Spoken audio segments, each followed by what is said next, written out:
আপনার কাছে অল্প সময় বা কিছু টাকা থাকলে তাহলে ঘুরে আসতে পারেন ঢাকা থেকে 180 কিলোমিটার পথ পাড়ি দিয়ে চায়ের রাজধানী শ্রীমঙ্গল থেকে। আমাদের যাত্রা শুরু হয়েছিল ঢাকার কমলাপুর রেল স্টেশন থেকে। আমাদের গন্তব্যের স্থান চায়ের রাজধানী শ্রীমঙ্গলে।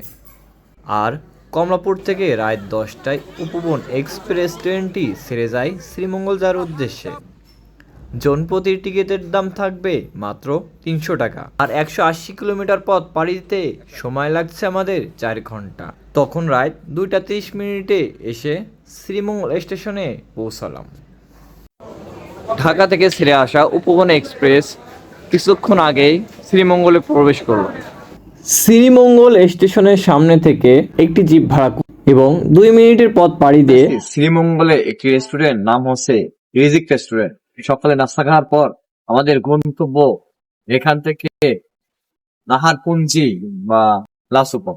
লাচুপনের সৌন্দর্য ভিউ এবং আশেপাশে যত স্পট আছে আপনাদের ঘুরিয়ে দেখার চেষ্টা করব। শ্রীমঙ্গল রেল স্টেশন থেকে নামার পর দেখতে পাবেন অনেক জিপ আছে। এখান থেকে আলোচনার মাধ্যমে আপনারা জিপ ভাড়া নেবেন। অবশ্যই দামাদামি করে জিপটা ভাড়া করবেন, কেননা এখানে বাধ্যতামূলক কোনো প্রাইস ধরা না। আমরা শ্রীমঙ্গল থেকে স্টেশন পাশে অনেক জিপ দেখতে পারবেন, তাদের সাথে দামাদামি করে আমরা জিপ ভাড়া নিতে পারেন। আমাদের অল্প মূল্য হলেও, আমার বেশি মূল্য হলেও আপনারা অবশ্যই ভাড়া করে নেবেন।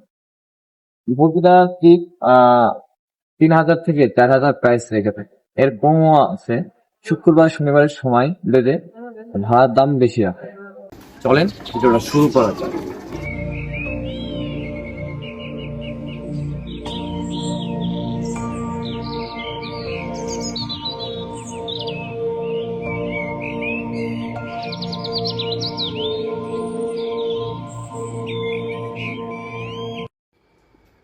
সংক্ষেপে শ্রীমঙ্গলের ইতিহাস জেনে নেওয়া যাক। সবুজে ঘেরা এক অনন্য প্রকৃতির নাম হচ্ছে শ্রীমঙ্গল। শ্রীমঙ্গল বাংলাদেশের মৌলভীবাজার জেলার একটি উপজেলার নাম। আর জনশ্রুতি অনুযায়ী হাওরের তীরে বসবাসকারী দুই ভাইয়ের নাম ছিল শ্রীদাস ও মঙ্গল দাস। আর এই দুই ভাইয়ের নামের অনুসারেই নামকরণ করা হয় শ্রীমঙ্গল। তবে 1857 সালে ভূমিকম্প হওয়ার পরে এলাকার ভৌগোলিক অবস্থা, দৃশ্যপট পরিবর্তন হয়ে যায়।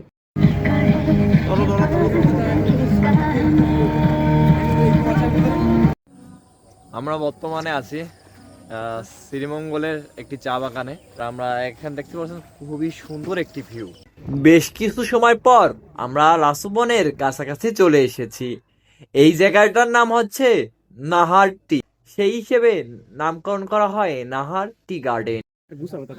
হ্যালো এভরিওয়ান, এখানে যে যে রাস্তাটি দেখতে পাচ্ছেন প্রায় 10 তলা উপরে এই হেঁটে উঠতে হচ্ছে আর কি। কিন্তু অনেক পথ ক্লান্তি আসার কারণে আমাদের প্রায় এনার্জিটা শেষের পথে এসেছে। আপনারা যখন যাবেন তখন অবশ্যই কিছু খাবার নিয়ে যাবেন, আর হচ্ছে সাথে রাখবেন পানি। এখানে আসার আগে অবশ্যই একটি গাইড সঙ্গে নেবেন। আমাদের যিনি গাইড দিয়ে নিয়ে আসছে চন্দন দা, এখানে স্থানীয় বাসিন্দা আর কি। আপনারা যদি আছেন অবশ্যই বাসার সাথে যোগাযোগ করবেন। চন্দন দা যার পথে নাহার চা বাগান প্রাথমিক বিদ্যালয় দেখতে। এখানে একটা পুঞ্জি দেখা যাচ্ছে। এখানে যত বড় বড় দেখতে পাচ্ছেন, এরা বছরের পানি জমায় রাখায়। এখানে যেসব পঞ্জি আছে তাদের নিজস্ব গাড়ি রয়েছে, চলাচলের জন্য তাদের গাড়ি ব্যবহার করা হয়, কারণ এখানে অন্য কোনো গাড়ি চলাচল করে না। এখানে পাথর সিঁড়িপথ দিয়ে যাচ্ছি আর আমরা কি, ঠিক আছে? হ্যাঁ, সেই পাথরের অভিজ্ঞতা আবার আমরা অর্জন করতে চলেছি। হ্যাঁ, এই শ্যাদলা ভাই ওই জায়গায় যায় না ভাই, এই জায়গায় যাচ্ছ আমরা। তুমি কিছু বলো। এত ঠান্ডা পানি। এই সেই ঝিরিপথ। আমরা যখন সীতাকুণ্ড থেকে পাগলকান্দা ঝর্ণা, হ্যাঁ সেখান থেকে আমরা যে পথে, সেই রকমের পথ একটি আমরা যাচ্ছি আপনাদের মাঝে এই গভীর জঙ্গলে যেটা সৌন্দর্য লুকিয়ে আছে আপনাদের মাঝে তুলে ধরার চেষ্টা করতেছে আর কি। এখানে অনেক গভীর। দাদা দেখেন তো।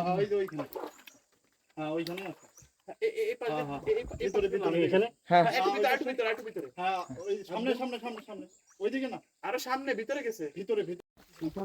এখানে দেখেন যে পাহাড়, এখানে মানুষ আসে দৈনন্দিন কাজের জন্য। এখানে আমাদের দেখতে পাচ্ছেন কত সুন্দর লাগছে, আপনাদের লাগবে। আমার সাথে রয়েছে সাকিব, দেখতে পাচ্ছেন একটা ভিডিওটা চলে। অবশেষে সেই গুহার অবশেষে দেখা পাচ্ছি আর কি। রাস্তা তো দুটা গেছে এখান থেকে। এই যে আমরা এই রাস্তায় যাই নাকি এটাই যাবা? এখানে অবশেষে ঘর দেখে পেলাম। হ্যাঁ আর ওদিক ভিতরে যাচ্ছি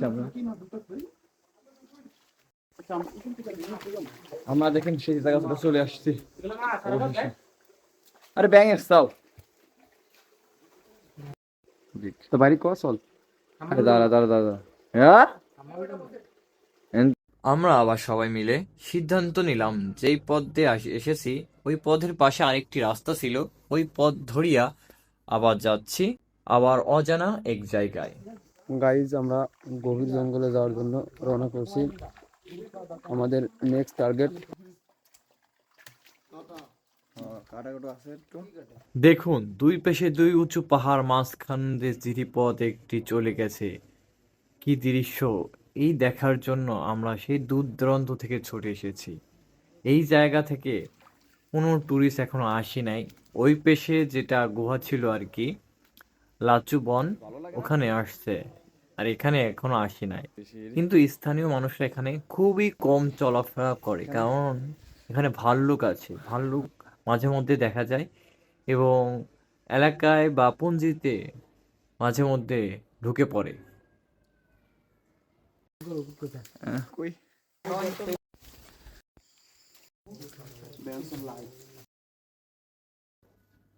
লাচু বনের সৌন্দর্য ও প্রকৃতির সাথে কিছু সময় পার করার পর আমাদের পরবর্তী স্থান, যেখানে লাবার গাছ রয়েছে, যে গাছ থেকে লাবার চাষ করা হয়, এবং এর পাশে সুন্দর একটি আমাদের এই শ্রীমঙ্গলের বুক জুড়ে মিনি সুইজারল্যান্ড রয়েছে।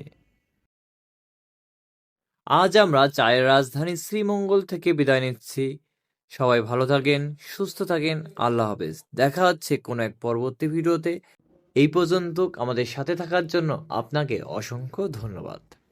বন্ধু, জীবনে বড় হয়ে একটি কথা মনে পড়ে গেল, জীবনে অর্থই মূল্য আছে কিন্তু অর্থই সব নয়।